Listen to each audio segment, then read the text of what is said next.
meine Arbeit für richtig hältst, gib du jetzt deine Stimme ab. Wenn ja, dann tritt für mich ein, so wie ich für dich eingetreten bin. তিনি ছিলেন একজন ব্যক্তি যিনি পৃথিবীর ইতিহাসের সবথেকে আলোচিত এবং বিতর্কিত চরিত্র। তার উত্থান, ক্ষমতা এবং পতন পুরো পৃথিবীকে পরিবর্তন করে দিয়েছিল। আমরা কথা বলছি অ্যাডলফ হিটলারের, একজন নেতা যিনি দ্বিতীয় বিশ্বযুদ্ধের অন্যতম প্রধান কেন্দ্রবিন্দু ছিলেন এবং তার শাসনামলে ঘটে যাওয়া মানবজাতির ইতিহাসের এক ভয়ঙ্কর অধ্যায়।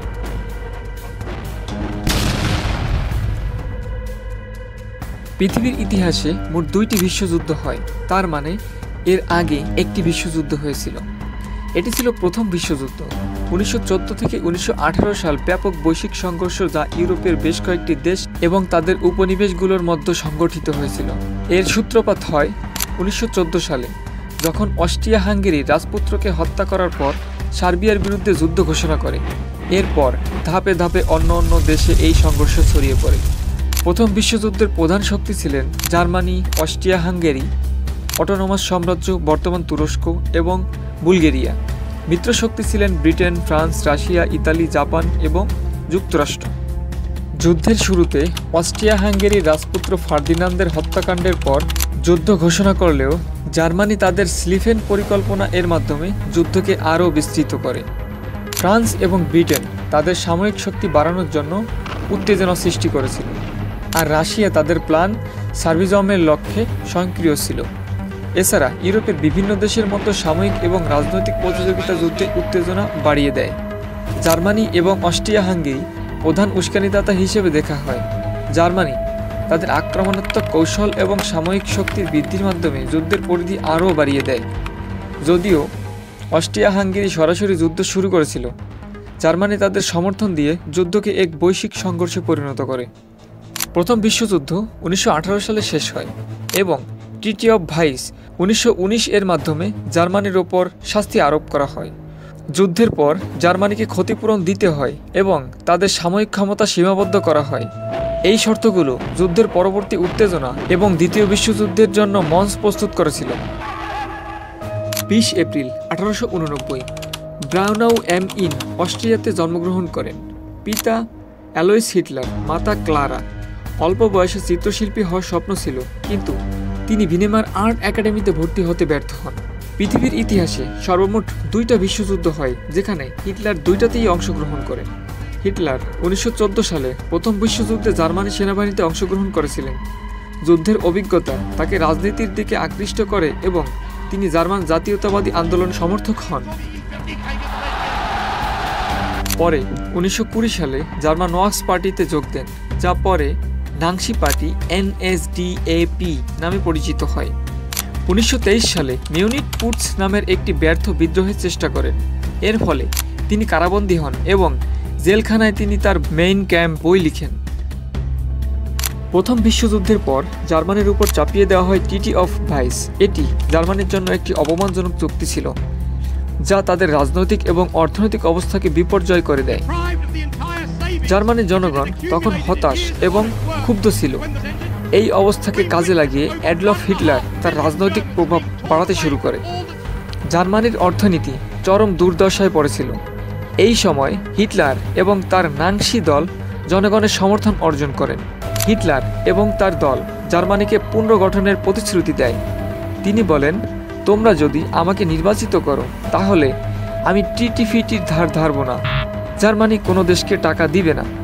দ্বিতীয়ত, জার্মানির মানুষ সবসময় জার্মানিকে নিয়ে ভাববে, বাইরের দেশ নিয়ে মাথা ঘামানোর সময় জার্মানির থাকবে না। তৃতীয়ত, জার্মানিকে আমরা পৃথিবীর 1 নম্বর শক্তিশালী দেশ হিসেবে গড়ে তুলব। তোমরা যদি আমার সাথে একমত হও তাহলে তোমরা আমাকে নির্বাচিত করো। এই কথাবার্তা বলে অ্যাডলফ হিটলার ব্যাপক পরিচিতি পায় এবং 1933 সালে তাকে মানুষজন ভোট দিয়ে জার্মানির চ্যান্সেলর বানায়। হিটলারের নেতৃত্বে নাৎসি দল ধীরে ধীরে একটি শক্তিশালী সামরিক বাহিনীতে রূপান্তরিত হয়, যারা জার্মানির সীমানা প্রসারিত করার জন্য যুদ্ধ প্রস্তুতি শুরু করে। এ সময় ইতালির বেনিতো মুসোলিনির নামও শোনা যায়। মুসোলিনি এবং হিটলার একই লক্ষ্য নিয়ে কাজ করেছিলেন, একটি শক্তিশালী সাম্রাজ্য গড়ে তোলার। তখন মুসোলিনির চিন্তা করে, শুধুমাত্র হিটলার একা তার নিজের দেশকে শক্তিশালী করবে কেন, আমরা ইতালিকে একটি পৃথিবীর শক্তিশালী দেশ হিসেবে গড়ে তুলব। আমরা আবারও পুরো পৃথিবীকে শাসন করব এবং ইতালিকে কেন্দ্রবিন্দু বানাবো। এই একই সময় একটি শান্তিপূর্ণ দেশ জাপান, তারা চিন্তা করে চীনের এক অংশ দখল করে তাদের দেশের আয়তন বাড়াবে, এশিয়ার এক অংশ দখল করে দেশটাকে আরও শক্তিশালী এবং বড় করবে। এদিকে জার্মানির হিটলারের যখন ধৈর্যের বাঁধ ভেঙে গেল, জার্মানিতে ডিমিলিটারাইজড একটা জোন ছিল। প্রথম বিশ্বযুদ্ধের পর এখানে বলা ছিল কোনো জার্মানি সেনাবাহিনী এখানে প্রবেশ করতে পারবে না। হিটলার সেখানে সেনাবাহিনী পাঠিয়ে জায়গাটিকে দখল করে নেন। এটা দেখে অন্য দেশের মানুষ চিন্তা করে হয়তো ও নিজের দেশের একটি আয়তন দখল করেছে, এর বাইরে সম্ভবত আর যাবে না, এখানেই সীমাবদ্ধ থাকবে। কিন্তু তার 2 বছর পরে অস্ট্রিয়াতে সেনাবাহিনী পাঠিয়ে অস্ট্রিয়া দখল করে ফেলে। এরপর হিটলারের সঙ্গে একটা বৈঠক অনুষ্ঠিত হয় 1938 সালে মিউনিথে। এই বৈঠকটি ইতিহাসের মিউনিথ চুক্তি নামে পরিচিত। এই বৈঠকে 4টি প্রধান নেতা অংশগ্রহণ করেন: Adolf Hitler Germany, Benito Mussolini Italy, Neville Chamberlin যুক্তরাজ্য, এডওয়ার্ড ডালাদিয়ার ফ্রান্স। বৈঠকের মূল উদ্দেশ্য ছিল ইউরোপকে ক্রমবর্ধমান উত্তেজনা কমানো এবং হিটলারের আগ্রাসনী পদক্ষেপ নিয়ন্ত্রণ করা। তখন হিটলারকে বলা হয়, তুমি ইউরোপের ভিতরে যেভাবে উত্তেজনা সৃষ্টি করছো এটা খুবই বিপজ্জনক, তুমি এটি কি করলে থামবে? তখন হিটলার বলেন, চেকোস্লোভাকিয়ার সুদেনল্যান্ড অঞ্চলটি যদি আমাকে দিয়ে দাও তাহলে আমি আপাতত দেশ দখল করা বন্ধ করব। চুক্তিতে অংশগ্রহণকারীরা মনে করেন হিটলারকে দিয়ে দেওয়া হয় তাহলে ভূমি দখলের নেশা মিটে যাবে এবং সে আর ভূমি দখল করবে না, এ কারণে তাকে অঞ্চলটি দিয়ে দেওয়া হয়।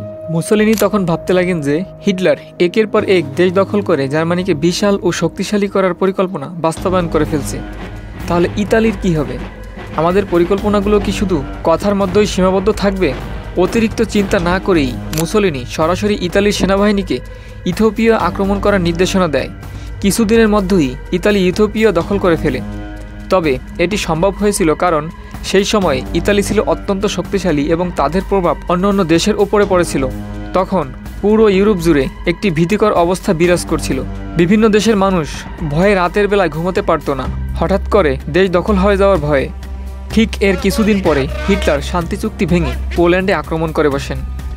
এই ঘটনা দেখে যুক্তরাজ্য এবং ফ্রান্স নড়ে চড়ে বসে। তারা মনে করেন যদি আজ পোল্যান্ড দখল হয় তাহলে আগামীকাল হয়তো ফ্রান্স অথবা যুক্তরাজ্যেও আক্রমণ হতে পারে, কোনো নিশ্চয়তা নেই। তাই ফ্রান্স এবং যুক্তরাজ্য 1939 সালে জার্মানির বিরুদ্ধে যুদ্ধ ঘোষণা করে। এখান থেকে দ্বিতীয় বিশ্বযুদ্ধ শুরু হলো ধরা হয়। অনেকেই তখন ভেবেছিল যে এত বড় 2টি দেশের সঙ্গে যুদ্ধ হওয়ায় এবার হয়তো জার্মানির আগ্রাসন থেমে যাবে, কিন্তু সবাইকে অবাক করে দিয়ে যুদ্ধ চলাকালীন জার্মানি মাত্র 1 সপ্তাহের মধ্যে ডেনমার্কে এবং নরওয়ে দখল করে ফেলে। হিটলারের এই কৌশল এবং সাফল্য ইউরোপ জুড়ে সবাইকে চমকে দিয়েছিল। কেউ কল্পনাও করতে পারেনি যে এত অল্প সময়ের মধ্যে তিনি ডেনমার্ক এবং নরওয়ে দখল করতে সক্ষম হবেন। জার্মানি তখন একের পর এক দেশ দখল করছিল এবং সেই দেশে সেনাবাহিনী শাসন চালু করছিল। এতে পরবর্তী দেশগুলোর উপর ক্রমশ ঝুঁকি বাড়ছিল। এভাবে হিটলারের নেতৃত্বে জার্মানি ইউরোপের বিভিন্ন দেশ একের পর এক দখল করে নিচ্ছিল। ফ্রান্স তখন ঘোষণা করছিল যে যদি জার্মানি তাদের দখল করতে আসে তাহলে তারা প্রাণপণে প্রতিরোধ করবে। কিন্তু বাস্তবতা ছিল ভিন্ন। জার্মানি খুব সহজেই ফ্রান্সকে দখল করে ফেলে। এ সময় দেখা যায় পুরো ইউরোপই প্রায় হিটলারের দখলে চলে গেছে। এই সময় হিটলার ইউরোপের সবথেকে ক্ষমতাধর নেতা হিসেবে আত্মপ্রকাশ করেন। তার কৌশল এবং শক্তির সামনে বাকি দেশগুলো অসহায় হয়ে পড়েছিল। পুরো ইউরোপে যুদ্ধ চলাকালীন জাপান তাদের আধিপত্য বিস্তারের জন্য আমেরিকার হাওয়াই দ্বীপে পার্ল হারবারে আকম্বিক আক্রমণ চালায়। 1941 সালের 7 ডিসেম্বর এই হামলায় আমেরিকার প্রায় 2400 সৈন্য নিহত হয় এবং বহু যুদ্ধজাহাজ ও বিমান ধ্বংস হয়ে যায়। এতে আমেরিকা সরাসরি যুদ্ধ জড়িয়ে পড়ে এবং জাপানের বিরুদ্ধে একের পর এক আক্রমণ চালায়। এগুলো ছিল বড় বড় যুদ্ধ। এর বাইরে ছোট ছোট যুদ্ধ ছিল। এক প্রকার প্রত্যেকটি দেশই অন্য দেশের সঙ্গে যুদ্ধে জড়িয়েছিল।